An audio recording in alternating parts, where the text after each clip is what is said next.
अस्सलाम वालेकुम। Oil and gas industry की आज सेकंड क्लास होगी और सेकंड क्लास में as we already study in petroleum exploration and refinery process of petroleum. So similarly अगर ऑयल एंड गैस होगी तो ये क्रूड ऑयल पर मुश्तमिल होगी, तो क्रूड ऑयल की एक्सप्लोरेशन और इसकी जो रिफाइनरी सिस्टम है वो हम पढ़ चुके हैं।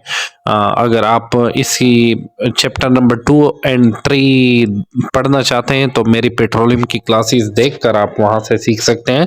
So let's have move to chapter number 4, that is transportation and storage of oil and gas. कि ऑयल एंड गैस की हम ट्रांसपोर्टेशन किस तरह करते हैं और साथ साथ में इसको हम स्टोर किस तरह करते हैं। तो let's have a look transportation of oil and gas. Transporting oil and natural gases from production site to processing facilities और market is a crucial step in supply chain. देखिए सप्लाई चेन क्या होती है। सप्लाई चेन ये होती है कि देखिए जब हम एक प्रोडक्ट को बनाते हैं तो हमारे प्रोडक्ट बनाने का मकसद ये होता है कि हम इसको आगे जाकर मार्केट में सप्लाई करें। तो इसके लिए सप्लाई चेन होती है। सप्लाई चेन किसकी होती है? सप्लाई चेन सप्लायर की होती है, प्रोडक्शन बनाने वाले की होती है, इंडस्ट्री की होती है और साथ में कस्टमर की होती है, क्योंकि वो उसको खरीदने वाला होता है। और कस्टमर के बाद या कंज्यूमर की होती है जो कि उसको इस्तेमाल करने वाला होता है। तो ये सारी सप्लाई चेन है। सप्लाई चेन में सबसे पहले मैन्युफैक्चरर आ जाता है, फिर उसके बाद सप्लायर आ जाता है, फिर उसके बाद होलसेलर आ जाता है, होलसेलर के बाद रिटेलर आ जाता है, रिटेलर है कंज्यूमर कस्टमर को बेचता है, that is called supplier.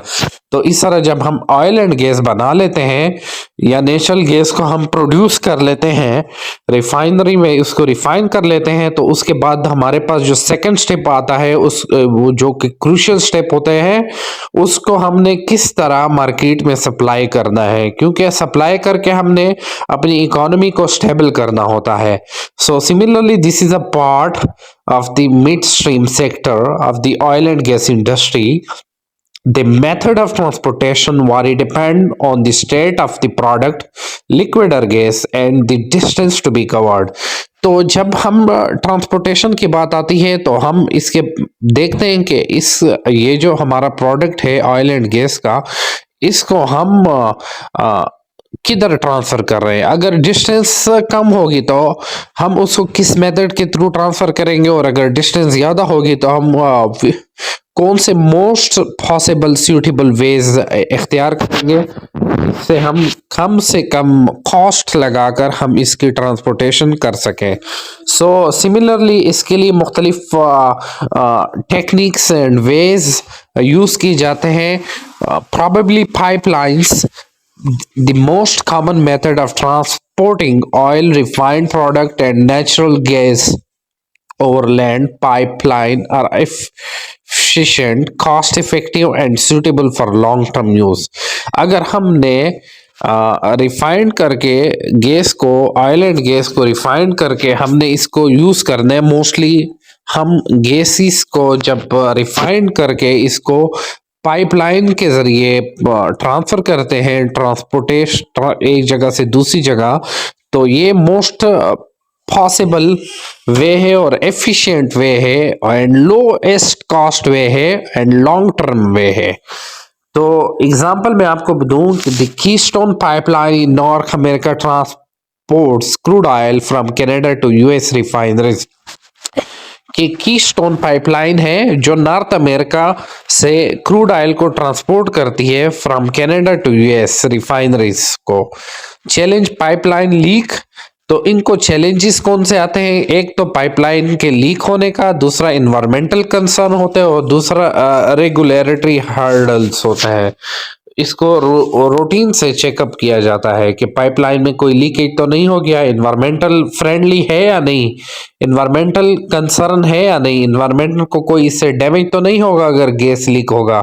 Definitely जब लीकेज होगा तो इन्वायरमेंट डैमेज रहेगा। तो इसको रेगुलर बेस पर जो कंपनीज के ऑपरेटर्स होते हैं, इंस्पेक्शन होल्डर्स होते हैं, वो इसको चेक कर देते हैं।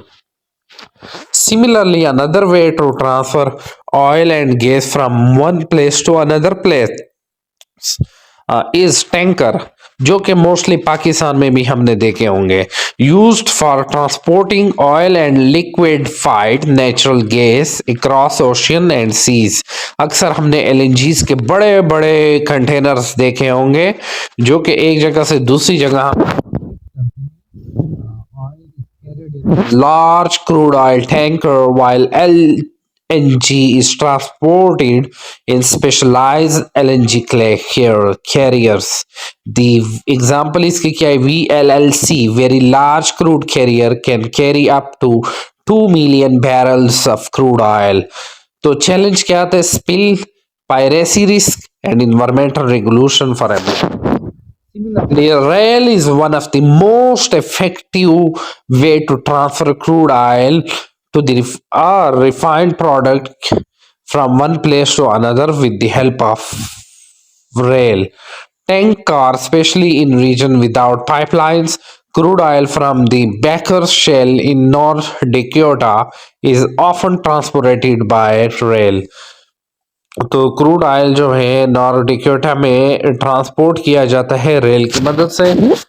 इसमें चैलेंजेस क्या आ जाएंगे? हायर कास्ट होगा एंड सेफली कंसर्न। देखिए, जब हम रेल के थ्रू एक जगह से दूसरी जगह ट्रांसफर करेंगे तो उसमें एक तो हमें हायर कास्ट पड़ेगी, दूसरी जो है सेफली कंसर्न, इसको देखना होगा कि आया रास्ते में कौन कौन से इश्यूज आते हैं या किस तरह हम इसको बाहिफाजत एक जगह से दूसरी जगह ट्रांसफर कर सकते हैं। Trucks primarily used the short distance transportation or in areas with limited infrastructure। अगर हम ऐसी जगह पर ऑयल एंड गैस को ट्रांसफर कर रहे हैं, ट्रांसपोर्ट कर रहे हैं जहां पर शॉर्ट डिस्टेंस है, या ऐसी जगह जहां पर इंफ्रास्ट्रक्चर वेल डेवलप्ड नहीं है, तो वहां पर हम क्रूड ऑयल को या ऑयल एंड गैस को या एलएनजी को with the help of trucks करेंगे। एग्जाम्पल इसकी क्या है? Fuel delivery to gas station often relies on tanker trucks. Challenge higher cost, definitely it will be higher cost if we transfer with the help of trucks, क्योंकि एक तो इसमें limited capacity आ जाएगी as compare two pipeline या tankers के, क्योंकि tankers में 2 million barrel तक आप लेके जा सकते हैं, जबकि ट्रक्स में जाएंगे। तो जब आप लिमिटेड कैपेसिटी में ट्रांसपोर्ट करेंगे ऑयल एंड गैस को, so it will be much high cost effective. Similarly, storage of oil and gas storage is essential to manage supply and demand fluctuation, ensure steady distribution and provide emergency reserves। तो storage हम किस तरह करते हैं? तो हमने transportation तो पढ़ लिया। So now we will move to the another topic, that is storage of oil and gas. के स्टोरेज, गैस की स्टोरेज करना भी हमारे लिए इम्पोर्टेंट है, क्योंकि कभी कभी हमारी पाइपलाइन में गैस इतनी आ जाती है जितनी हमें ज़रूरत हो। फॉर एग्जांपल, अगर एक एरिया उसको 2 मिलियन बैरल्स की ज़रूरत है और हम 4 मिलियन बैरल प्रोड्यूस कर रहे हैं, तो उसका 2 मिलियन बैरल जो हमारी कंजम्पशन है वो तो हमारी पूरी हो गई, जबकि बाकी को हमने है। तो उसके लिए कौन कौन से स्टोरेज, ऑयल स्टोरेज डिवाइसेस बनाए गए हैं? So now we will look to these storage devices। So here we go।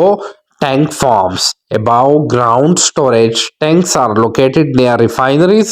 देखे आपने अक्सर रिफाइनरीज के साथ बड़े बड़े टैंक टाइप के देखे होंगे जो कि एक बिल्डिंग की शक्ल में होते हैं। तो उसमें हम इस ऑयल एंड गैस को स्टोर करते हैं। For example, the crushing Oklahoma oil hub serves as a major storage and pricing point of US crude oil। Underground storage भी हम बना सकते हैं। Oil can be stored in underground cavern typically for strategic reserves. The US strategic petroleum reserves store million of barrel in salt caverns। So US की जो strategic petroleum reserve है, उन्होंने million of barrels salt cavern में store किया हुआ है। Natural gas storage underground facilities, natural gas is stored in depleted gas field, aquifer or salt concern. Example, European Rehden gas storage facility is one of the largest in Germany. LNG storage, natural gas is liquefied and stored in cryogenic tanks for easier transport and long-term storage. Example, Qatar has vast LNG storage facilities for its export operations. तो देखें transportation या storage में हमें कौन कौन से challenges आते हैं। एक तो इन्वायरमेंटल रिस्क हो गया, क्योंकि ऑयल स्पिल्स हो सकता है, पाइपलाइन लीक्स हो सकती है, मेथेन एमिशन आ सकता है during transportation. Geopolitical issues, for example, conflict and trade restriction can disturb transportation routine of different countries. Infrastructures, जिस तरह जियोपॉलिटिकल इशू ईरान के साथ मुख्तलिफ कंट्रीज के लगे हुए हैं, क्योंकि वो अपना तेल एक जगह से दूसरी जगह नहीं लेके जा सकते due to ban by United Nation. तो सिमिलरली इंफ्रास्ट्रक्चर लिमिटेशन, अगर हमारा इंफ्रास्ट्रक्चर डेवलप ना हो एक एरिया में तो वहां पर भी हम मतलब पाइपलाइंस वगैरह के थ्रू नहीं ट्रांसफर कर सकते। So that is one of the great challenge in transportation and storage. Efficient transportation and storage system are vital for ensuring the steady supply of oil and gas to global markets, supporting energy security and managing price stability. So I hope आपने आज की oil and gas industry के second class को सही तरीके समझा होगा, और मैं कोशिश करता हूं कि आपको इजीएस्ट वे में सिखा सकूं ताकि आप कम से कम टाइम में ज़्यादा से ज़्यादा सीख सकें। मेरी क्लास को लाइक और एट द एंड क्लास के एंड में आपने नेम और फादर नेम के साथ अटेंडेंस लगानी है, और प्लीज़ मेरी चैनल को सब्सक्राइब करें with sir यहया Khan YouTube channel. अपने दोस्तों के साथ भी इसको शेयर करें। शुक्रिया।